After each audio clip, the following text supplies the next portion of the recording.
தபவு தாபியீன்கள், வலிமார்கள், சுகதாக்கள் இன்னும் நம் அனைவர்கள் மீதும் என்றென்றும் நின்று நிலவட்டுமாக என கூறிக்கொண்டவனாக எனது வார்த்தைகளை ஆரம்பம் செய்கின்றேன்.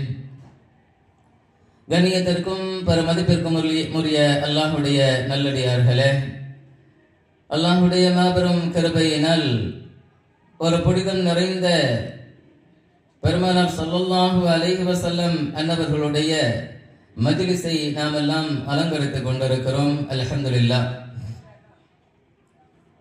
அல்லாஹு தஆலா நம்முடைய இதனால் வரைக்கும் செய்திருக்கிற நல்ல அமல்களை ஏற்றுக்கொள்வானாக. இனி வரும் காலங்களிலே நல்ல அமல்கள் செய்யும் எண்ணத்தையும் அதை செயல்படுத்தக்கூடிய பாக்கியத்தையும் நம்மவர்களுக்கும் நம்முடைய குடும்பத்தவர்களுக்கும் அல்லாஹு தஆலா நசீபாக்கி தருவானாக. ஆமீன் யா ரப்பல் ஆலமீன். கண்ணியத்திற்குரியவர்களே, நாளைய தினம் துஆவை அல்லாஹ்விடத்திலே கேட்பதற்கு உண்டான ஆயத்தமான ஒரு நேரத்தில் நாம் இருக்கிறோம். இந்த துஆ அல்லாஹ்விடத்திலே எப்படி கேட்டால் ஒப்புக்கொள்ளப்படும், எதை முன்னிறுத்தி கேட்டால் ஒப்புக்கொள்ளப்படும் என்பது குறித்து ஒரு சில விஷயங்களை நாம் இந்த உரையில பார்க்க இருக்கிறோம். அந்த அடிப்படையில் அல்லாஹு தஆலா சூரத்துல் ஃபாத்திஹாவில நமக்கு சொல்லித் தருவான் ஒரு துஆவை, இய்யாக நஅபுது வ இய்யாக நஸ்தஈன், உன்னையே நாங்கள் வணங்குகிறோம், உன்னிடமே உதவி தேடுகிறோம் என்கிற வார்த்தையை தாண்டி யஹ்தினா ஸிராத்தல் முஸ்தகீம், யா அல்லாஹ் எங்களுக்கு நீ நேர்வழி காட்டுவாயாக என்கிற இந்த சூரத்துல் ஃபாத்திஹாவினுடைய துஆவை நாம் உற்று நோக்குகின்ற பொழுது அல்லாஹு தஆலா நமக்கு ஒரு விஷயத்தை சொல்லித் தருகிறான். நேரடியாக அல்லாஹ்விடத்தில் ஒரு தேவையை, என்ன தேவை வேண்டும் என்று நேரடியாக கேட்பதை விட இந்த ஒழுக்க நடைமுறைகளை நீங்கள் கடைபிடிக்க வேண்டும் என்பது குறித்து சூரத்துல் ஃபாத்திஹாவிலே அல்லாஹ் சொல்லக்கூடிய செய்தி, என்னை நீங்கள் புகழ வேண்டும். முதலில் அல்ஹம்துலில்லாஹி ரப்பில் ஆலமீன், எல்லா புகழும் உலகத்தவர்களை படைத்து பரிமாளிக்கின்ற அல்லாஹ் கூறியது. அவன் எப்படிப்பட்டவன் என்றால் அர் ரஹ்மான் இர் ரஹீம். அர் ரஹ்மான், இந்த உலகத்திலே நல்லவர்களுக்கும் தீயவர்களுக்கும் அவர்கள் அனைவர்களுக்கும் அல்லாஹ் இரக்கம் காட்டக்கூடிய அந்த அல்லாஹ். அதே போல அர் ரஹீம், நாளை மறுமையில முஃமின்களுக்கு மட்டும் இரக்கம் காட்டக்கூடிய அந்த அல்லாஹ்விற்கு எல்லா புகழும் என்று இந்த அல்லாஹ்வை குறித்து உண்டான ஹம்தை, அல்லாஹ்வை குறித்து உண்டான புகழை முதலிலே நீங்கள் தவஸ்ஸுலாக இதை ஒரு முன்னிறுத்தி, என்னுடைய புகழ் பாடுதலை நீங்கள் முன்னிறுத்தி அதற்கு பிறகு நீங்கள் இதை வசீலாவாக வைத்து என்னிடத்திலே நீங்கள் துஆ செய்தால் அதை நான் ஒப்புக்கொள்கிறேன் என்பதற்கு உதாரணமாகத்தான் இந்த சூரத்துல் ஃபாத்திஹாவையே அல்லாஹு தஆலா இந்த அமைப்பின் பிரகாரம் வெளிப்படுத்தி இருக்கிறான் என்பதை பார்க்கிறோம். ஆக ஒரு விஷயத்தை நாம அல்லாஹ்விடத்தில் கேட்பதற்கு முன்பதாக நாம தொழுகைக்கு பிறகு துஆ கேட்பதனுடைய வழக்கம், அதனுடைய சிர்ரியத் என்ன அப்படின்னா, நாம் ஒரு அமலை அல்லாஹ்விடத்தில் எத்தி வைத்து விட்டு, யா அல்லாஹ் இந்த அமலை நான் செய்திருக்கிறேன், இந்த அமலை நீ ஒப்புக்கொண்டு நான் செய்கிற இந்த துஆவையும் நீ ஏற்றுக்கொள் என்று இந்த அடிப்படையிலே தான் நாம எல்லா விஷயத்திலேயும் நாம் ஒரு வசீலாவை நாம் ஏற்படுத்தி அதை முன்னிறுத்தி அல்லாஹ்விடத்தில் நாம் கேட்டுக்கொண்டு இருக்கிறோம் என்பதை பார்க்கிறோம். இது அல்லாஹ் நமக்கு சொல்லிக் கொடுத்த வழிமுறை. அல்லாஹ் சொல்லி காட்டுவான் நேரடியாக, யா அய்யுஹல்லதீன ஆமனூ வப்தகு இலைஹில் வசீலா, அவனின் பக்கம் வசீலாவை கொண்டு நீங்கள் உதவி தேடிக் கொள்ளுங்கள் என்கிற அந்த வார்த்தையை அல்லாஹு தஆலா பேசுகிறான். வசீலா என்பது ஒரு ஹம்தை கொண்டு இருக்கலாம், அல்லாஹ்வை புகழ் பாடுவது கொண்டு இருக்கலாம், அல்லது ஸலவாத்தை கொண்டு இருக்கலாம், தொழுகையை கொண்டு இருக்கலாம். அதே போல நாம் இப்பொழுது 30 நாட்களும் ஓதி இருக்கிற இந்த ஹதீஸின் மூலமாக கூட இதை வசீலாவாக ஆக்கி கூட நாம் துஆ செய்யலாம். ஒரு இடத்திற்கென்று மதிப்பு இருக்கிறது. அந்த இடத்தை கொண்டு நாம் துஆ செய்யலாம். மனிதர்கள், அல்லாஹ்விற்கு நெருக்கமான மனிதர்கள் இருக்கிறார்கள் என்று சொன்னால் அவர்களையும் வைத்து நாம் அல்லாஹ்விடத்திலே உதவி தேடிக் கொள்ளலாம். ஏன், யூதர்களிலே ஒரு கூட்டம் பெருமானார் ஸல்லல்லாஹு அலைஹி வஸல்லம் அவர்கள் வருகைக்கு முன்பதாக அந்த பனு இஸ்ரவேலர்கள் போருக்கு செல்லும் பொழுதெல்லாம் ஒரு பெட்டியை தன்னோடு எடுத்து சென்றார்கள் என்பதாக அல்லாஹு தஆலா சொல்லி காட்டுவான். அதை மலக்குமார்களே சுமந்து வருவதாகவும் அல்லாஹ் அந்த வார்த்தையை வெளிப்படுத்துவான். அப்படிப்பட்ட சிறப்புமிக்க அந்த பெட்டியின் மூலமாக கூட நீங்கள் உதவி தேடிக் கொள்ளலாம். ஆக எப்படி எந்த சிறப்புமிக்க ஒரு பொருளையோ ஒரு மனிதரையோ சலவாத்தையோ தொழுகையோ எந்த விஷயமானாலும் சரி அதை முன்னிறுத்தி கேட்கப்படுகிற அந்த துஆவிற்கு அல்லாஹு தஆலா முக்கியத்துவம் கொடுக்கிறான் என்பதை நாம் புரிந்து கொள்ள வேண்டும். இந்த பனு இஸ்ரவேலர்கள் இந்த தாபூத் என்கிற பெட்டியை கொண்டு வந்து போருக்கு முன்பதாக அந்த பெட்டியை வைத்து அல்லாஹ்விடத்தில், யா அல்லாஹ், இந்த பெட்டியின் பரக்கத்தினால், இந்த பெட்டியின் பொருட்டினால் எங்களுக்கு இந்த போரிலே வெற்றியை தருவாயாக என்று அந்த பனு இஸ்ரவேலர்கள் அந்த செய்யக்கூடிய அந்த துஆவை எல்லாம் அல்லாஹு தஆலா ஏற்றுக்கொண்டு அல்லாஹு தஆலா வெற்றியை கொடுத்ததாகவே வரலாறு நமக்கு சொல்லி காட்டுகிறது. சரி, அந்த பெட்டியில அப்படி என்னதான் இருக்குது அப்படின்னு பார்த்தோம் சொன்னா, அந்த பெட்டியினுள் இருக்கக்கூடிய ஒரு பொருட்கள்ல முக்கியமான ஒரு பொருள் ஆதம் அலைஹிஸ்ஸலாத்து வஸலாம் அன்னவர்களுக்கு சுவனத்திலே கொடுக்கப்பட்ட ஒரு ஆடை. அந்த ஆடை ஒவ்வொரு நபிமார்களுடைய கை மாறி மாறி கடைசியில யாக்கூப் அலைஹிஸ்ஸலாத்து வஸலாம் அன்னவர்களுடைய காலகட்டத்தில் அவர்கள் கையிலே அந்த சட்டை இருக்கிறது. அந்த சட்டையை ஹஸரத் யூசுப் அலைஹிஸ்ஸலாத்து வஸலாம் அன்னவர்கள் ஒரு கனவை கண்டுவிட்டு இந்த கனவினுடைய விளக்கத்தை தன்னுடைய வாப்பாவிடத்தில் கேட்கின்ற பொழுது அந்த கனவினுடைய விளக்கத்தை அவர்கள் சொல்லிவிட்டு இதை உன்னுடைய சகோதரர்களுக்கு மத்தியிலே நீ வெளிப்படுத்த வேண்டாம் என்கிற விஷயத்தையும் சொல்லி முடிக்கிறார்கள். அந்த நேரத்தில் யூசுப் அலைஹிஸ்ஸலாத்து வஸலாம் அன்னவர்கள் சிறு பிள்ளையாக இருக்கிற அந்த நேரத்தில் அந்த சட்டையை ஒரு தாயத்தாக மடித்து அவர்களுடைய கழுத்திலே தொங்க விட்டார்கள் என்பதாக ரூஹுல் பயானிலே ஒரு செய்தி வருகிறது. இந்த தொங்கவிடப்பட்ட இந்த சட்டை எப்பொழுது அவிழ்த்து அவர்களுக்கு அணிவிக்கப்படுகிறது என்று பார்த்தால், இந்த சகோதரர்கள் எல்லாம் அந்த யூசுப் அலைஹிஸ்ஸலாத்து வஸலாம் அன்னவர்கள் மீது பொறாமை கொண்டு அவர்களை ஒரு கிணற்றிலே தூக்கி எறிந்து விட வேண்டும் என்று நாடி அவர்கள் அப்படியே அழைத்து சென்று அந்த கிணற்றிலே எரிகிற அந்த நேரத்தில் அல்லாஹு தஆலா சிதறத்துல் முன்தஹா அந்த இடத்திலே ஜிப்ரீல் அலைஹிஸ்ஸலாத்து வஸலாம் அன்னவர்கள் நிற்கிறார்கள். 70,000 திரைக்கு அப்பால் இருந்து அல்லாஹு தஆலா கட்டளை பிறப்பிக்கிறான். என்னுடைய நபி அந்த கிணற்றிலே தூக்கி எறியப்படுகிறார். அவரை அந்த கிணற்றிலே ஒரு பகுதி, ஒரு கல் இருக்கிறது, பாதுகாப்பாக அவரை இறக்கி அப்படியே அந்த கல்லிலே உட்கார வைத்து அவர்களுடைய கழுத்திலே கிடக்கக்கூடிய சட்டையை அவர்களுக்கு அணிவிக்க வேண்டும் என்கிற கட்டளையை ஜிப்ரீல் அலைஹிஸ்ஸலாத்து வஸலாம் அன்னவர்களுக்கு அல்லாஹ் கட்டளையாக பிறப்பித்தான். உடனே எவ்வளவு ஸ்பீட்ல வந்திருப்பாங்க ஜிப்ரீல் அலைஹிஸ்ஸலாம். நம்ம மேராஜ் பயன்ல கூட நம்ம பார்க்கிறோம். ஜிப்ரீல் அலைஹிஸ்ஸலாத்து வஸலாம் அன்னவர்கள் ஒளியினால் படைக்கப்பட்டவர்கள். ஒளியினுடைய வேகம் என்பது மிக ஸ்பீடாக நம்ம உலகத்துல கற்பனைக்கு கூட எட்டாத அளவிற்கு இருக்கக்கூடிய ஒரு ஒளியினுடைய வேகம். அந்த அளவிற்கு ரொம்ப ஸ்பீடாக வரக்கூடியவர்கள், ஆற்றல் படைத்தவர்கள் அந்த ஜிப்ரீல் அலைஹிஸ்ஸலாம். ரொம்ப ஸ்பீடா வந்து என்ன செய்யறாங்க அப்படின்னா, யூசுப் அலைஹிஸ்ஸலாத்து வஸலாம் அன்னவர்களை அப்படியே தூக்கி ஒரு கல்லிலே அமர வைக்கிறார்கள். ஏன் சட்டையை அணிவிக்கப்பட அல்லாஹ் கட்டளையிட்டான் என்று சொன்னால், உரியானாக அவர்கள் அம்மனமாக தூக்கி அந்த கிணற்றிலே எரியப்படுகிறார்கள். அப்பொழுது ஜிப்ரீல் அலைஹிஸ்ஸலாத்து வஸலாம் அன்னவர்கள் அந்த கிணற்றினுடைய ஒரு பகுதியில வைத்துவிட்டு அவருடைய கழுத்திலே கிடந்த அந்த சட்டையை அப்படியே எடுத்து விரித்து அவர்களுக்கு அணிவிக்கிறார்கள். ஒரு சட்டையை எப்படி நாம தாயத்திற்குள் ஒரு சின்னதாக மடித்து வைக்க முடியும் என்று நாம் சிந்தித்து பார்த்தால், இன்னைக்கு அந்த சிந்தனை எல்லாம் நமக்கு தேவையில்லாத சிந்தனையா தான் இருக்கும். ஏன்னா அதை நம்பக்கூடிய அளவுக்கு விஞ்ஞானம் வளர்ந்து விட்டது. அதனால அதை நம்ப முடியாத ஒரு காலகட்டத்திலே கூட அது சாத்தியம் என்பதை விளங்க வைப்பதற்காக வேண்டி அல்லாஹு தஆலா அந்த விஷயத்தை எல்லாம் வெளிப்படுத்தி விட்டான்.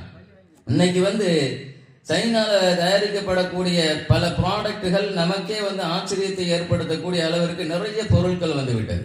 அதுல ஒரு விஷயம், அந்த சட்டையும் அப்படிதான். ஒரு சின்ன சைஸ்ல ஒரு கூட்டுல அடைக்கக்கூடிய அளவிற்கு அந்த சட்டையை சுருக்கி மடித்து அதை மடித்து விட முடியும். அதை விரித்தால் பெரிதாக ஆகும் என்பதையெல்லாம் இன்றைய விஞ்ஞானம் நமக்கு சொல்லி காட்டக்கூடிய மிகப்பெரிய ஒரு சாதனைகளாக இருக்கக்கூடிய செய்திகள் தான். ஆனால் அல்லாஹு தஆலா அன்றைய அந்த தினத்திலேயே ஆதம் அலைஹிஸ்ஸலாத்து வஸ்ஸலாம் அன்னவர்களுக்கு சொர்க்கத்தினுடைய பட்டாடை, அது சொர்க்கத்தினுடைய பட்டாடை, அந்த பட்டாடை அது ரொம்ப மெல்லியது என்பதை அல்லாஹு தஆலா சொல்லி காட்டுவான். அப்படி மெல்லியதாக இருக்கக்கூடிய பட்டாடையை மடித்து தாயத்தாக மடிப்பது என்பது சாத்தியம்தான் என்பதை நம்முடைய அறிவு இப்பொழுது விளங்குவதற்கு கஷ்டமில்லை. கண்ணியத்திற்குரியவர்களே, சொல்ல வருவதனுடைய நோக்கம் என்னவென்று சொன்னால், இந்த சட்டை இருக்கிறத, இந்த சட்டையும் அந்த பெட்டியில் இருந்தது. யாக்கூப் அலைஹிஸ்ஸலாம் அவர்கள் மூலமாக வந்த யூசுப் அலைஹிஸ்ஸலாம் பயன்படுத்திய அந்த சட்டை, அந்த தாபூத் என்ற அந்த பெட்டியிலே அந்த சட்டையும் இருந்தது. அதே போல மூசா அலைஹிஸ்ஸலாத்து வஸ்ஸலாம் மன்னவர்கள் பயன்படுத்திய அசா, அந்த கம்பு, அந்த கம்பும் அந்த பெட்டியிலே இருந்தது. அதே போல மூசா அலைஹிஸ்ஸலாத்து வஸ்ஸலாம் மன்னவர்கள் அல்லாஹ்விடத்திலிருந்து அந்த ஒரு 10 கட்டளைகளை வாங்கிவிட்டு வருகின்ற பொழுது, இவர்களெல்லாம் காளை கன்றை வணங்கி சாமிரி என்கிற நபருடைய பேச்சை கேட்டு, சாமிரி என்கிறவன் எப்படிப்பட்டவன் என்பது உங்களுக்கு தெரியும் என்று நினைக்கிறேன், இருந்தாலும் கூட ஒரு சில ஞாபகத்திற்காக வேண்டி சொல்லி தருகிறேன். அந்த நபருடைய பெயரும் மூசா தான். மூசா சாமிரி, மூசா நபியுல்லா, அல்லாஹ்வுடைய நபி மூசா அலைஹிஸ்ஸலாம், மூசா சாமிரி. இந்த சாமிரி என்கிற நபரை ஜிப்ரீல் அலைஹிஸ்ஸலாத்து வஸ்ஸலாம் அன்னவர்கள் வளர்த்து வந்தார்கள். ஜிப்ரீல் அலைஹிஸ்ஸலாத்து வஸ்ஸலாம் அன்னவர்கள் சிறு வயதிலிருந்து அவனுக்கு உணவு கொடுப்பது எல்லாமே அவர்களுடைய வேலையாக, பராமரிக்கக்கூடிய வேலையை அல்லாஹு தஆலா கொடுத்திருந்தான். இந்த நேரத்திலே அந்த சாமிரி என்பவன் ஜிப்ரீல் அலைஹிஸ்ஸலாத்து வஸ்ஸலாம் அன்னவர்களுடைய அந்த குதிரை செல்லக்கூடிய இடத்திலெல்லாம் பசுமையாக இருக்கக்கூடிய காட்சியை பார்த்துவிட்டு அவன் என்ன செய்தான் என்று சொன்னால், ஒரு விவரம் தெரிந்த பிறகு அந்த ஜிப்ரீல் அலைஹிஸ்ஸலாத்து வஸ்ஸலாம் அன்னவர்களுடைய குதிரை செல்லக்கூடிய அந்த காலடி மண்ணை தன்னிடம் சேகரித்து வைத்திருந்தான். மூசா அலைஹிஸ்ஸலாத்து வஸ்ஸலாம் அன்னவர்கள் அல்லாஹ்வை தூர் சீனா மலையிலே பார்த்து 10 கட்டளைகளை வாங்கக்கூடிய அந்த நேரத்தில் சென்றிருக்கக்கூடிய அந்த சமயத்திலே இந்த சாமிரி என்பவன் அந்த மக்களுக்கு மத்தியிலே, உங்களுடைய நகைகளை எல்லாம் கொண்டு வாருங்கள், தங்கத்தை உருக்கி ஒரு பொருளாக நான் செய்ய போகிறேன் என்று கூறி ஒரு காளை கன்றை அவன் சிலையாக வடித்து ஜிப்ரீல் அலைஹிஸ்ஸலாத்து வஸ்ஸலாம் அன்னவருடைய காலடி மண்ணை அதனுடைய வாயிலே தூக்கி போட்டான். உடனே அந்த சிலையாக இருந்த அந்த கன்று அம்மா என்கிற அந்த வார்த்தை ஒரு விதமான சப்தத்தை வெளிப்படுத்தியது. அதன் மூலமாக மக்களை வழிகெடுக்க ஆரம்பித்தான். பாத்தீங்களா, இதுதான் நம்முடைய கடவுள், நீங்க இதை வணங்குங்கள் என்று அந்த சாமிரி என்பவன் வழிகெடுத்துக் கொண்டிருந்தான். இதை ஹாரூன் அலைஹிஸ்ஸலாத்து வஸ்ஸலாம் அன்னவர்களால் தடுக்க முடியாத ஒரு சூழ்நிலை. ஏன்னா தடுத்தோம் சொன்னா இது பல பிரிவுகளாக ஆகிவிடுவோம், மக்கள் எல்லாம் பல பிரிவுகளாக பிரிந்து விடுவார்களோ என்று எதுவுமே சொல்லாமல் இருந்து விட்டார்கள். மூசா அலைஹிஸ்ஸலாத்து வஸ்ஸலாம் அன்னவர்கள் அப்படியே திரும்பி வருகிற நேரத்தில் இவர்கள் காளை கன்றை தன்னுடைய தெய்வமாக எடுத்துக்கொண்ட காரணத்தினால் கோபத்திலே அவர்கள் தான் வாங்கி கொண்டு வந்த அந்த 10 கட்டளைகள் அடங்கி அந்த பலகையை தூக்கி எறிந்தார்கள். அது அப்படியே உடைந்தது. அந்த உடைந்த சில பகுதிகளும் இந்த தாபூத் என்கிற பெட்டியிலே எழுந்தது. இப்படி நபிமார்கள் பயன்படுத்திய அவர்களோடு இருந்த அந்த பொருட்களை எல்லாம் அல்லாஹு தஆலா இந்த பெட்டியிலே சேகரித்து, அந்த பெட்டியின் மூலமாக அல்லாஹு தஆலா அந்த நபர்களுக்கெல்லாம் பனு இஸ்ரவேலர்களுக்கு வெற்றியை கொடுத்தான் என்று சொன்னால் அதில் சிந்திக்கக்கூடிய விஷயம் நிறைய அடங்கி இருக்கிறது. அல்லாஹு தஆலா தனக்கு நெருக்கமான நபிமார்களை மாத்திரம் அல்ல, நபிமார்கள் பயன்படுத்திய பொருட்களை முன்னிறுத்தி அல்லாஹ்விடத்தில் கேட்டாலும் கூட அல்லாஹ் அந்த துவாவையும் அங்கீகரிக்கிறான் என்பதற்கு குர்ஆனிலே இந்த தாபூத் என்ற பெட்டியின் மூலமாக சான்றை நாம் எடுத்துக்கொள்ளலாம். அதே போல நாம் செய்கிற நல்ல அமல்கள் இருக்கிறதா இல்லையா, இந்த நல்ல அமல்கள் மூலமாக கூட அல்லாஹு தஆலா நம்முடைய துஆக்களை ஒப்புக்கொள்கிறான். புகாரி ஷரீஃபிலே பிரபல்யமாக வரக்கூடிய ஹதீஸ் தான், நமக்கு தெரிந்த ஹதீஸாக இருந்தாலும் கூட நாம் இந்த நேரத்திலே அதை நினைவு கூறுவது பொருத்தமாக இருக்கும். ஒரு 3 நபர்கள் அடங்கிய ஒரு குழு காட்டிற்குள் செல்லுகின்ற அந்த வேளையிலே கடுமையான மழை, புயல் காற்று வீசுகிறது. அந்த நேரத்தில் ஒதுங்குவதற்கு இடமில்லை, ஒரு குகை மட்டுமே இருக்கிறது. அந்த குகைக்குள்ளே அந்த 3 நபர்களும் போய் தஞ்சம் அடைகிறார்கள். சிறிது நேரத்திலே பலத்த காற்று வீசி அந்த குகையினுடைய வாசல் அடைக்கப்படுகிறது. அந்த அடைக்கப்பட்ட அந்த நேரத்திலே இருட்டு இருட்டாக இருக்கக்கூடிய அந்த சூழலிலே 3 நபர்களும் ஒருவருக்கொருவர் பேசிக் கொள்கிறார்கள். உங்களுடைய நல்லமல்களை அல்லாஹ்விடத்திலே நீங்கள் முன்னிறுத்தி இந்த நேரத்திலே இக்கட்டான சூழ்நிலையிலே நீங்கள் கேட்டால் அல்லாஹ் அதற்கு பதில் கூறுவான். அதற்கு பதில் கூறி நம்முடைய கஷ்டத்தை தீர்த்து வைப்பான், சிரமத்தை தீர்த்து வைப்பான். நீங்கள் தனிப்பட்ட முறையிலே உங்களுடைய அமல்களை நீங்கள் அல்லாஹ்விற்காக வேண்டி மாத்திரமே செய்யப்பட்ட அந்த இஹ்லாஸான அமலை நீங்கள் முன்னிறுத்தி துஆ செய்யுங்கள் அல்லாஹ்விடத்திலே என்று 3 பேசிக்கொண்டு ஒரு நபர் கேட்கிறார்கள், யா அல்லாஹ், எனக்கு வயதான பெற்றோர் இருக்கிறார்கள்.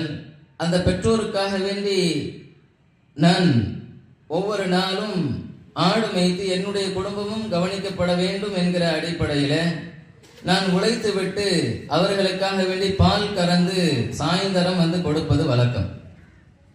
ஒரு நாள் நான் ரொம்ப தூரத்துல போய் என்னுடைய ஆடுகளை மேய்த்து விட்டு வருவதற்கு கொஞ்சம் லேட் ஆகிவிட்டது. அந்த லேட்டான சமயத்தில் நான் பாலை கையில் ஏந்தியவனாக என்னுடைய பெற்றோருக்கு மத்தியிலே நான் நிற்கும் பொழுது அவர்கள் தூங்கிவிட்டார்கள். அந்த தூங்கிவிட்ட அந்த காரணத்தினால் நான் அந்த இடத்தை விட்டு அசையவில்லை.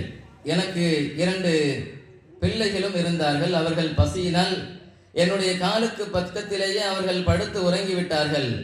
இருந்தாலும் கூட நான் என்னுடைய பெற்றோருக்கு நான் செய்ய வேண்டிய உபகாரம் செய்தே ஆகுவேன் என்று நான் சுபுகு வரை அப்படியே காத்திருந்தேன். அவர்களுடைய தலைமாட்டிலேயே அப்படியே காத்திருந்தேன்.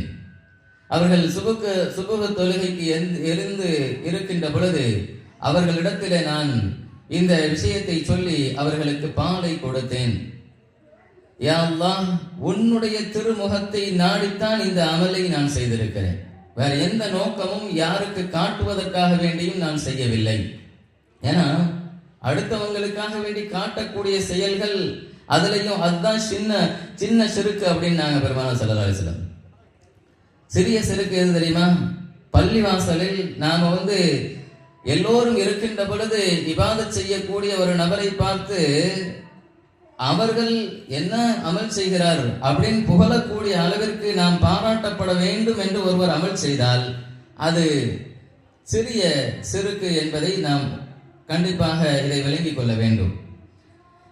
இந்த நல்ல அமல்களை முன்னிறுத்தி அந்த நல்லடியார் கேட்கிறார், யா அல்லாஹ், இது உன்னுடைய திருப்பொருத்தத்தை மட்டும் நாடி நான் செய்த அமல்.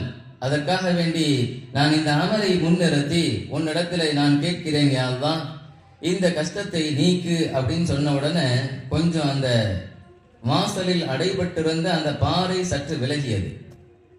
அடுத்த நபர் கேட்கிறார்கள், யா அல்லாஹ், என்னிடத்தில் ஒரு கூலிக்காக வேண்டி ஒரு வேலை ஆளை அமர்த்தினேன். அவருக்குண்டான கூலியை கொடுப்பதற்கு முன்பதாக அவர் வெளியே கிளம்பி சென்று விட்டார். சில காலங்கள் கழித்து அவர் என்னிடத்தில் என்னுடைய கூலியை தாருங்கள் என்று கேட்ட பொழுது நான் அங்கே இருக்கக்கூடிய மாடுகளை காண்பித்து இந்த மாட்டை நீ எடுத்து செல், இதுதான் உன்னுடைய கூலி அப்படின்னு சொன்ன உடனே அந்த நபர் என்ன கேள்வி பண்றீங்களா அப்படின்னு சொல்லி கேட்கிறார். அந்த நேரத்தில் வல்லாஹி நான் அல்லாஹ்வின் மீது சத்தியமாக உன்னை கேலி பண்ணல, உனக்கு உண்டான அந்த கூலியிலே வாங்கிவிடப்பட்ட ஒரு வஸ்து தான் இந்த மாடு, அது பெரிதாக ஆகி இருக்கிறது, அதை நீ எடுத்துக்கொள் என்று அல்லாஹ்வுடைய திருப்பொருத்தத்தை மட்டுமே நாடி அந்த நபருக்கு நான் கூலியாக கொடுத்தேன். யா அல்லாஹ், இதை முன்னிறுத்தி உன்னிடத்தில் கேட்கிறேன். யா அல்லாஹ், இந்த கஷ்டத்திலிருந்து எங்களை காப்பாற்று அப்படின்னு சொன்ன உடனே பாறை கொஞ்சம் இன்னும் விலகியது. இறுதியாக ஒரு நபர் கேட்கிறார், யா அல்லாஹ், எனக்கு ஒரு முறைப்பெண் இருந்தால் அவளிடத்திலே நான் தப்பாக தவறுதலாக ஒரு விபச்சாரத்தில் ஈடுபடக்கூடிய சூழ்நிலை எனக்கு ஆகியிருந்தது.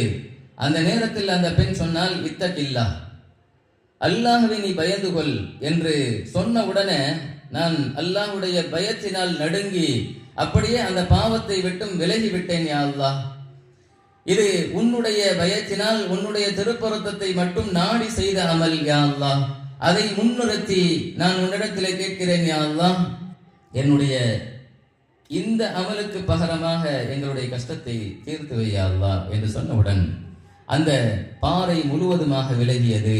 அவர்கள் எல்லாம் தப்பித்துக் கொண்டார்கள் என்பதாக ஹதீஸில் வருகிறது.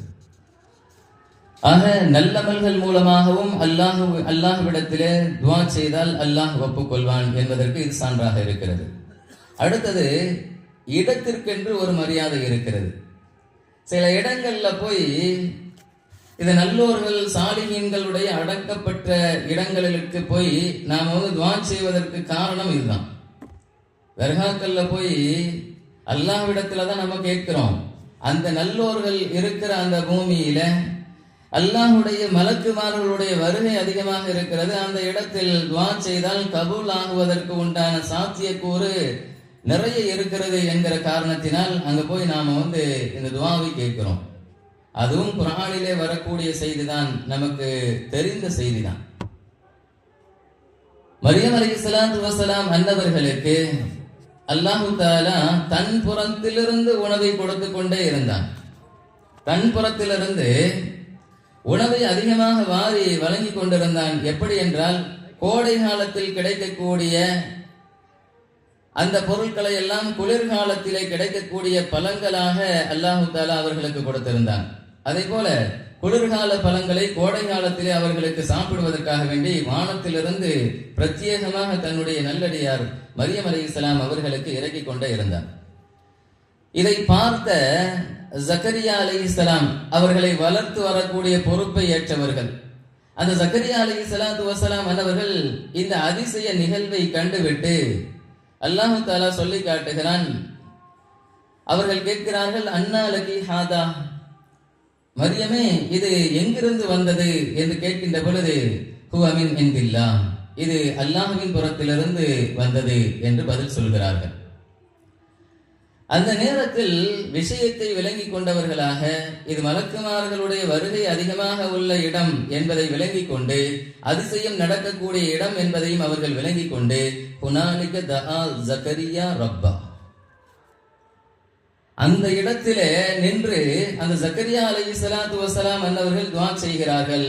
தன்னுடைய இறைவனை அழைத்து, எனக்கு ஒரு வாரிசு வேண்டும், எனக்கு வாரிசை நீ கொடுக்க வேண்டும் என்று அவர்கள் எந்த நேரத்தில் கேட்டார்கள்? அவர்கள் கிட்டத்தட்ட 90 வயதிற்கு மேலாக இருக்கக்கூடிய அந்த வயது முதிர்ச்சி அடைந்த அந்த நேரத்தில் அல்லாஹ்விடத்தில் கேட்டார்கள். அந்த துஆவை அல்லாஹ் தஆலா ஒப்புக்கொண்டான். அந்த இடத்திற்கென்று மகிமை இருக்குதா இல்லையா? இது அல்லாஹ் சொல்லக்கூடிய உதாரணங்கள். நாமெல்லாம் அடிச்சு விடக்கூடிய அளவிற்கு தன்னுடைய சொந்த கற்பனையினால சொல்லக்கூடிய விஷயம் அல்ல. நன்றாக சிந்தித்து உணர கடமைப்பட்டிருக்கிறோம் கண்ணியத்திற்குரியவர்களே. அப்ப அந்த இடத்திலிருந்து துஆ செய்வதற்கு காரணம் என்ன என்பதை அவர்கள் விளங்கி இருந்தார்கள். அல்லாஹ்வுடைய உதவி கிடைக்கும், இந்த இடத்தின் பொருட்டினால், இந்த மகிமையின் பொருட்டினால் கண்டிப்பாக இந்த இடத்தில் துஆ ஒப்புக்கொள்ளப்படும் என்ற நம்பிக்கையிலே அவர்கள் செய்தார்கள் என்பதாக பார்க்கிறோம். அதே போல இன்னும் சில விஷயங்களை நாம் பார்த்தால், அல்லாஹ்விடத்தில எனக்கு சில விஷயங்கள் அல்லாஹ்விடத்திலே மாத்திரம் தானே நாம கேட்கணும். அதுதானே ஷிர்க் இல்லாதது.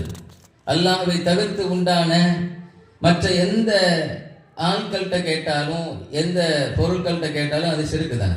எந்த அளவிற்கு பெருமானார் ஸல்லல்லாஹு அலைஹி வஸல்லம் அவர்கள் நமக்கு சொல்லித் தருகிறார்கள் என்று சொன்னால், உங்களுடைய செருப்பினுடைய வார் அருந்தாலும் அல்லாஹ்விடத்தில் கேட்டு பெற்றுக்கொள்ளுங்கள்.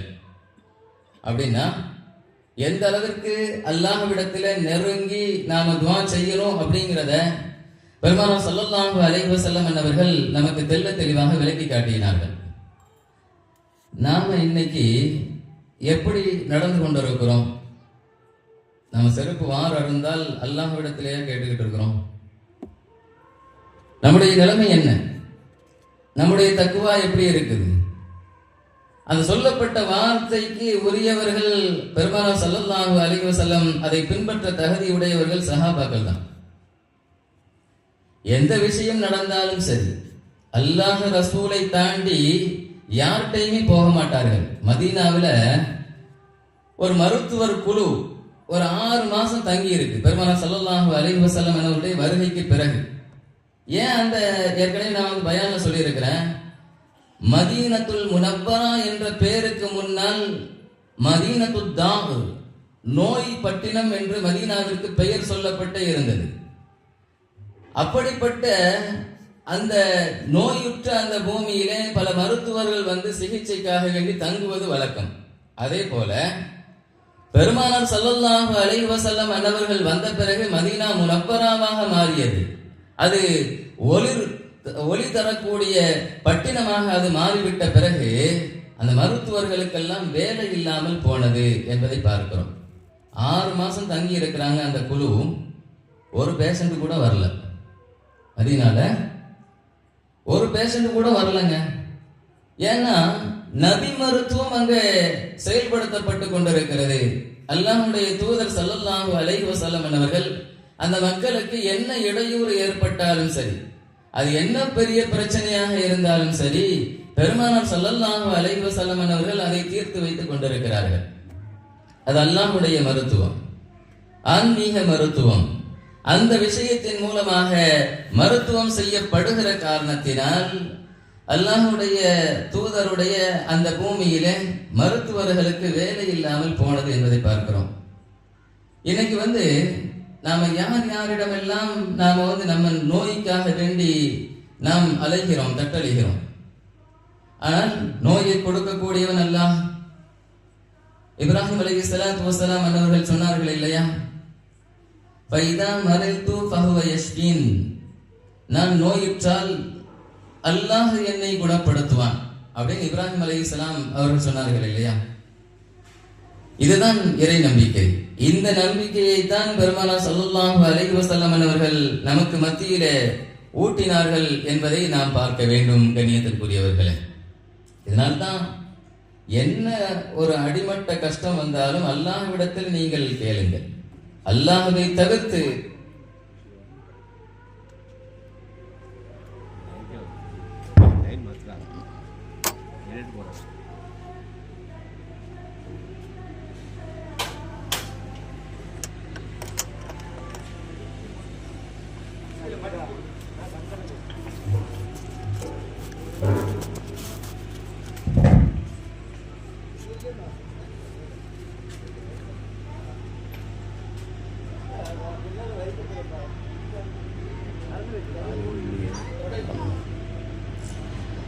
கண்ணியத்திற்குரியவர்களே, அப்போ இப்ராஹிம் அலைஹிஸ்ஸலாத்து வஸ்ஸலாம் அவர்கள் நான் நோயுற்றால் அல்லாஹ் என்னை குணப்படுத்துவான் அப்படிங்கிறாங்க. அதே போல மூசா அலைஹிஸ்ஸலாத்து வஸ்ஸலாம் அவர்கள் நோயுற்ற பொழுது அல்லாஹ் தஆலா ஒரு செடியை, ஒரு மூலிகை செடியை சொல்லி அதை பறித்து நீங்கள் சாப்பிடுங்கள், உங்களுடைய வியாதி குணமடையும் அப்படின்னு அல்லாஹ் கட்டளை பிறப்பித்த பொழுது அவர்கள் அதை எடுத்து சாப்பிட்டார்கள், குணமடைந்தது. சற்று காலத்திற்கு பிறகு அதே போன்றதொரு நோய் வந்தது. அல்லாஹ்விடத்தில் கேட்காமல் நேரடியாக அந்த மூலிகையை எடுத்து சாப்பிட்டார்கள், கேட்கல. இதுதான் இறை நம்பிக்கையாளர்களுக்கும் நமக்கும் உள்ள வித்தியாசம். அல்லாஹ்வுடைய அனுமதியோடு நபிமார்கள் பயணிப்பவர்கள், அதனால் அவர்கள் வெற்றி அடைந்தார்கள் ஈரோலகத்திலேயும் என்பதை நாம் பார்க்கிறோம். இன்னைக்கு சர்வசாதாரணமாக நாம பிற அல்லாஹ் அல்லாத ஒரு டாக்டர்கிட்டையோ இல்லைன்னா பிற மக்கள்கிட்டயோ நாம எத்தனையோ உதவிகள் நாம கேட்டுக்கிட்டே இருக்கிறோமா இல்லையா? இது ஷிர்கா இல்லையா? இது ஷிர்கு அப்படின்னு சொல்லிட்டு மௌலிது ஓதுவது ஷிர்கு என்று சொல்லக்கூடியவர்கள் இதெல்லாம் ஷிர்குன்னு சொல்லி பேச தயாரா இருப்பாங்களா? மௌலிது ஓதுறது ஷிர்கு அப்படின்னு சொல்லக்கூடிய நபர்கள் அல்லாஹ்விடத்துல செருப்புடைய வார் அறந்தாலும் கேட்கணும்னு ரசூலுல்லாஹி ஸல்லல்லாஹு அலைஹி வஸல்லம் சொல்லியிருக்காங்க. நீங்க செருப்பு தைக்கிறவன்ட்ட போய் அதை போய் கேட்கிறதும் ஷிர்கு தானே அப்படின்னு சொல்வதற்கு அப்படின்னு வாதிடுவதற்கு தயாரா இருப்பாங்களா?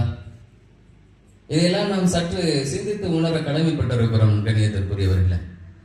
இதற்கு நாம விளக்கம் சொல்லுவோம். அந்த மாதிரியான ஆட்களுக்கு சொல்ல வருகிற தகவலை நான் சொல்லுகிறேன். இதெல்லாம் நாம அல்லாஹ்விடத்தில் மாத்திரம் தானே ஈயாக்க நஅபுது, யா அல்லாஹ் உன்னையே நாங்கள் வணங்குகிறோம், வையாக்க நஸ்தஈன் உன்னிடத்திலே உதவி தேடுகிறோம் அப்படிங்கிற அந்த வார்த்தை இது நபிமார்களுக்கும் அதே போல இறைவனுடைய நெருக்கம் பெற்றவர்களுக்கும் தான் பொருந்தும். அது அல்லாத மக்களுக்கு இன்னைக்கு சின்ன சின்ன கஷ்டங்களுக்கெல்லாம் நாம அல்லாதவர்களைத்தான் நாடி நாம சென்று கொண்டிருக்கிறோம் என்பதுதான் நிதர்சனமான உண்மையாக இருக்கிறது கண்ணியத்திற்குரியவர்களே. சொல்ல வருவதனுடைய தகவல் என்ன அப்படின்னா, நாம் சில விஷயங்களில ஹகீகத்து மஜாசி என்பதை புரிந்து கொள்ள வேண்டும். ஹகீகத் எது, மஜாசி என்பதை புரிந்து கொள்ள வேண்டும். ஹகீகத்துல இந்த விஷயத்துல நாம எப்படி விளங்கிக் கொள்ள வேண்டும் என்று சொன்னால், டாக்டரை போய் சந்திப்பது ஷிர்க் அல்ல. டாக்டரை போய் சந்திக்கிறது நாம எப்படி சொல்லுவோம் அப்படின்னா, ஹகீகத்துல அல்லாஹ்விடத்துல நீங்கள் துஆ செய்து விட்டு அதற்கு பிறகு நீங்கள் டாக்டரை போய் சந்திக்கணும். ஏன்னா நல்ல மருத்துவர்களை நீங்கள் வைத்தியம் பார்ப்பதற்காக வேண்டி அணுகுங்கள் என்பதாகவே பெருமானார் ஸல்லல்லாஹு அலைஹி வஸல்லம் சொல்லியிருக்கிறாங்க. ஒரு நபருக்கு, ஒரு சஹாபிக்கு பாம்பு கடித்த பொழுது அந்த பாம்பு கடிப்பதற்குண்டான சிகிச்சை செய்வதற்கென்றே ஒரு சஹாபி இருந்தாங்க. பெருமானார் ஸல்லல்லாஹு அலைஹி வஸல்லம் அவர்களுக்கும் மதிப்பளித்து அவர்கள்ட்ட போய் நீங்கள் சிகிச்சை பெற்றுக் கொள்ளுங்கள் என்று அனுப்பி வைத்தார்கள். பெருமானார் ஸல்லல்லாஹு அலைஹி வஸல்லம் அவர்கள் எச்சில் போதுமே சிகிச்சை செய்வதற்கு, வேற எதுவுமே தேவையில்லை. அபூபக்கர் சித்திக் நாயகத்துக்கு பாம்பு கொட்டிய பொழுது பெருமானார் ஸல்லல்லாஹு அலைஹி வஸல்லம் அவர்களுடைய எச்சில் மூலமாக தானே சிகிச்சை அளித்தாங்க. அதே நேரத்தில் பெருமானார் ஸல்லல்லாஹு அலைஹி வஸல்லம் அவர்கள் மருத்துவர்களையும் உதாசீனப்படுத்தியதில்லை என்பதற்கு இது உதாரணம்.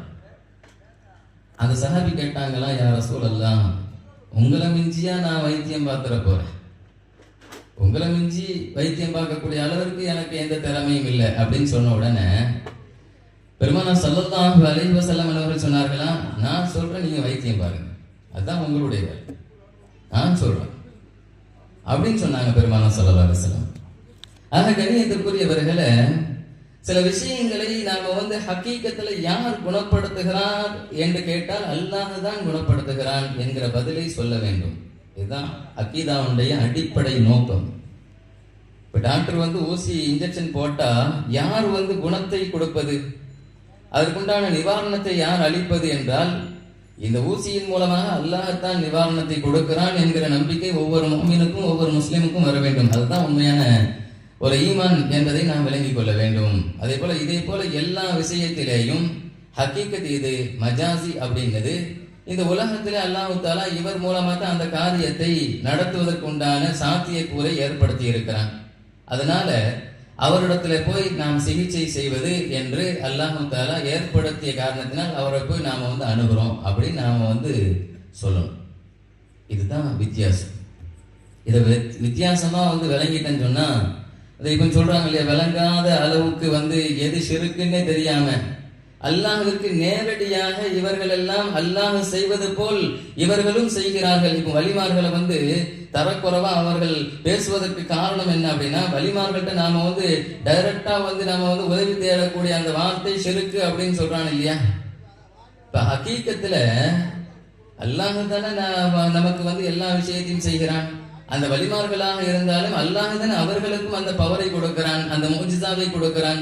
ஈசா அலைஹிஸ்ஸலாத்து வஸ்ஸலாம் அவர்கள் மரணம் அடைந்தவர்களை எழுப்பினார்கள் என்று சொன்னால் அது எதை வைத்து எழுப்பினார்கள்? அல்லாஹ்வுடைய பிஇத்னில்லாஹ், பிஇத்னின்னு அல்லாஹ் சொல்றான், என்னுடைய அனுமதியின் மூலமாக அவர் சில விஷயங்களை செய்திருக்கிறார். அது எனக்கு புதிதல்லையே. அல்லாஹுவால் செய்ய முடியுமா என்று கேட்டால் அல்லாஹுவால் எல்லா விஷயமும் சாத்தியமாகும். அது அல்லாஹுவால் இந்த நபரை வைத்துத்தான் இந்த விஷயத்தை சாதிக்க வேண்டும் என்று நினைத்தால் அந்த விஷயத்தை அவரை கொண்டு சாதித்து விடுவான். இதுதான் அல்லாஹ் வைத்திருக்கிற இந்த உலகத்தில் வைத்திருக்கக்கூடிய சில காரணங்கள். சில அஸ்பாபுகளை வைத்துத்தான் உலகம் இயங்கிக் கொண்டிருக்கிறது. மூசா அலைஹிஸ்ஸலாத்து வஸலாம் அன்னவர்களுடைய கவுமெல்லாம் கேட்டானா இல்லையா, அல்லாஹ்வை நான் நேரடியாக பார்த்தால் தான் ஈமான் கொள்வோம் அப்படின்னு கேட்டானா இல்லையா? அந்த மாதிரியான கேட்கக்கூடிய அந்த கேள்வியே தப்பு என்பதை அல்லாஹ் உணர்த்தி அப்படியெல்லாம் தேவையில்லை. எல்லாத்தையும் வெளிப்படுத்தினா தான் நீ நம்புவ அப்படின்னா அதெல்லாம் அந்த மாதிரியான ஈமான்தாரிகள்லாம் எனக்கு தேவையில்லை, எல்லாத்தையும் மௌத்தாக்க போறேன் அப்படின்னு சொல்லிட்டு மௌத்தாக்கிட்டான்ல. திருப்பி தான் அல்லாஹ்வுடைய தூதர் மூசா அலைஹிஸ்ஸலாம் அல்லாஹ்விடத்துல துஆ செய்து தான் திருப்பி அந்த நபர்களை அல்லாஹ் தஆலா உயிர் கொடுத்து எழுப்பினான் என்று வரலாறு பேசுகிறது. ஆக மறைவான சில விஷயங்களை நம்புவது இருக்கிறதே அதுதான் ஈமான்ல முழுமையான ஒரு ஈமான் என்பதையும் பெருமானார் ஸல்லல்லாஹு அலைஹி வஸல்லம் அவர்கள் நமக்கு கற்றுத் தந்திருக்கிறார்கள். கண்ணியத்திற்குரியவர்களே, நாம் நாளைய தினம் நடக்க இருக்கிற அந்த துஆவை நாம் கேட்பதற்கு முன்பதாக ஒவ்வொருவருடைய உள்ளத்திலேயும் நீங்கள் செய்த நல்லமல்களை முன்னிறுத்தி கொள்ள வேண்டும். நீங்கள் வாழ்க்கையிலே செய்திருக்கக்கூடிய உங்களுடைய மனசுல அப்படியே நினைச்சுக்கிற வேண்டியதான், யா அல்லாஹ் இந்த விஷயத்தை முன்னிறுத்தி இந்த துஆக்களை கேட்பதற்காக வேண்டி நான் வந்திருக்கிறேன். என்னுடைய எல்லா தேவைகளையும் நீ நிறைவேற்றி வைப்பாயாக. எனக்கு இருக்கிற இடையூறுகளை நீ கலைந்து எனக்கு நிம்மதியையும் சந்தோஷத்தையும் எனக்கு கொடுப்பாயாக என்கிற அந்த அடிப்படையிலே நம்முடைய துஆ இருக்க வேண்டும். குறிப்பாக நம்முடைய உள்ளம் சாஃபாக பரிசுத்தமாக வைத்துக் கொண்டு அல்லாஹ்விடத்திலே துஆ இறைஞ்ச வேண்டும். அதான் மெயின். மூசா அலைஹிஸ்ஸலாத்து வஸலாம் அன்னவருடைய காலகட்டத்தில் ஒரு நபர் கஅபாவுடைய திரையை பிடித்துக் கொண்டு அழுது கொண்டிருக்கிறார். 7 தவாஃபை அந்த தவாஃபை 7 முறை காபத்துல்லாவை சுற்றிவிட்டு வருகின்ற பொழுது அப்பொழுதும் அவர் அந்த இடத்திலே நின்று கொண்டு அழுது கொண்டிருக்கிறார். இப்ப அல்லாஹ்விடத்துல மூசா அலைஹிஸ்ஸலாம் சொன்னாங்களாம், எனக்கு மட்டும் அல்லாஹ் தஆலா இவருக்கு பதில் கொடுக்கக்கூடிய வாய்ப்பை கொடுத்திருந்தால் நான் உடனே அவருக்கு பதில் அளித்திருப்பேன் என்று அல்லாஹ்விடத்தில் இந்த விஷயத்தை சொல்லும் பொழுது அல்லாஹ் சொன்னானா, அவருடைய வெளி தோற்றத்தை நீ பார்க்கிறாய், நான் அவனுடைய உள்ளத்தை பார்க்கிறேன். இதுதான் வித்தியாசம். அவருடைய உள்ளத்துல என்ன இருக்கு தெரியுமா? அவர் கண்ணீர் வடிக்கிறார், கண்கள் அழுது கொண்டிருக்கிறது, நீரை வெளிப்படுத்துகிறது. இருந்தாலும் கூட அவருடைய உள்ளத்துல என்ன இருக்கு தெரியுமா? அவர் ஒரு காட்டு பகுதியில அவர் ஆடு மேய்க்கக்கூடிய நபர். காட்டு பகுதியில அவர் ஒரு படலையை அடித்து அந்த ஆட்டை அதில் அடைத்து விட்டு வந்தோமா, இல்லைன்னா திறந்து போட்டுட்டு வந்திருக்கிறோமா அப்படிங்கிற அந்த சிந்தனையிலேயே காபத்துல்லாவுடைய திரையை பிடித்து ஒரு பொய்யான அழுகையை அழுது கொண்டிருக்கிறார். இவருடைய உள்ளத்தை நான் பார்க்கிறேன், நீங்கள் வெளிப்படையை பார்த்து நீங்கள் ஹுக்குமை சொல்கிறீர்கள், அதனால் தான் இவருடைய துஆவை நான் அங்கீகரிக்கவில்லை என்று அல்லாஹ் சொன்னான். ஆக நாம் எப்படி வைத்திருக்க வேண்டும் என்பது இதன் மூலமாக நமக்கு தெள்ள தெளிவாக சொல்லி காட்ட தேவையில்லை, தெள்ள தெளிவாக புரிந்திருக்கும். நம்முடைய உள்ளத்தை அழுக்கற்ற ஒரு நிலையிலே ஒரு சாஃபாக பரிசுத்தமாக நாம் அல்லாஹ்வை மட்டும் முன்னோக்கி நாம் கேட்கின்ற பொழுது அந்த துஆ நிச்சயமாக கபூலாகும் என்பதிலே எந்தவித சந்தேகம் இல்லை. ஆக கண்ணியத்திற்குரியவர்களே, நாளை தினம் நாம் கேட்கக்கூடிய எல்லா துஆக்களையும் அல்லாஹு தஆலா அங்கீகரிப்பானாக. அதே போல இம்மை மறுமையிலே எதெல்லாம் நலவான விஷயமாக இருக்கிறதோ அந்த விஷயத்திலே அல்லாஹு தஆலா பரிபூர்ணத்துவத்தை நமக்கும் நம்முடைய குடும்பத்தவர்களுக்கும் தந்தருள் பாலிப்பானாக. நாளை மறுமையிலே எது நலவானதோ அதிலையும் நம்மவர்களுக்கும் நம்முடைய குடும்பத்தவர்களுக்கும் பரக்கத் செய்வானாக. நாளை மறுமையிலே பெருமானார் ஸல்லல்லாஹு அலைஹி வஸல்லம் அன்னவர்களுடைய ஷஃபாஅத் என்று சொல்லப்படக்கூடிய பேர் துஆவிற்கு உரியவர்களாக நம்மையும் நம்மை சார்ந்த குடும்பத்தவர்களையும் அல்லாஹு தஆலா ஆக்கி அதன் மூலமாக உயர் ரஹமான ஜன்னத்துல் ஃபிர்தௌஸ் என்று சொல்லப்படக்கூடிய அந்த சுவனத்திலே உலா வரும் பாக்கியத்தை அல்லாஹு தஆலா நம் அனைவர்களுக்கும் நசீபாக்கி தருவானாக என்கிற இந்த நல்ல துஆவோடு எனது இந்த வார்த்தைகளை நிறைவு செய்கிறேன். وآخر دعوانا الحمد لله رب العالمين. السلام عليكم ورحمة الله تعالى وبركاته.